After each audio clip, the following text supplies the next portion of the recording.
എന്നെ നന്നായി എന്നെ തിരിച്ചറിയുന്ന അല്ലെങ്കിൽ എൻ്റെ പേഴ്സണൽ ലൈഫിൽ ഇടപഴകുന്ന എന്നോടൊപ്പം ഉറങ്ങിയും ഭക്ഷണം കഴിച്ചും എൻ്റെ ജീവിതത്തിൽ ഒരുപാട് തരത്തിൽ ഇൻഫ്ലുവൻസ് ചെയ്ത് സപ്പോർട്ട് ചെയ്തും പരസ്പരം ബഹുമാനിച്ച് പോയിക്കൊണ്ടുവന്ന ഒരുപാട് പേര് മെയിൻ സ്ട്രീമിൽ നിൽക്കുന്ന ഒരുപാട് മേഖലകളിൽ, അതായത് സിനിമാ മേഖലകളിലും സോഷ്യൽ മീഡിയ ഇൻഫ്ലുവൻസിംഗ് മേഖലകളിലൊക്കെ ചെയ്യുന്ന ആൾക്കാർ എന്നെ അത്തരത്തിൽ മോശം ചിത്രീകരിച്ചു. ബിക്കോസ് ഞാനാണ് അതിൽ ഹൈലൈറ്റ് ചെയ്തത്.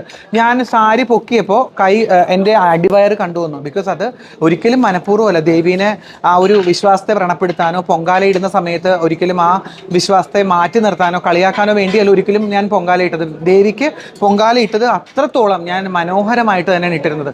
എന്നാലും ഞാൻ പറയുകയാണ്, ആരെന്നെ എന്തൊക്കെ പറഞ്ഞാലും ഞാൻ ആറ്റുകാലമ്മയെ വിശ്വസിച്ച് കൊണ്ടിട്ട ആ പൊങ്കാലയിലെ ആ ദേവി എന്നെ അനുഗ്രഹിക്കുന്നു. എൻ്റെ വിശ്വാസത്തെ ഞാൻ അത്രയും ശക്തമായി മുറുകെ പിടിക്കുന്നു.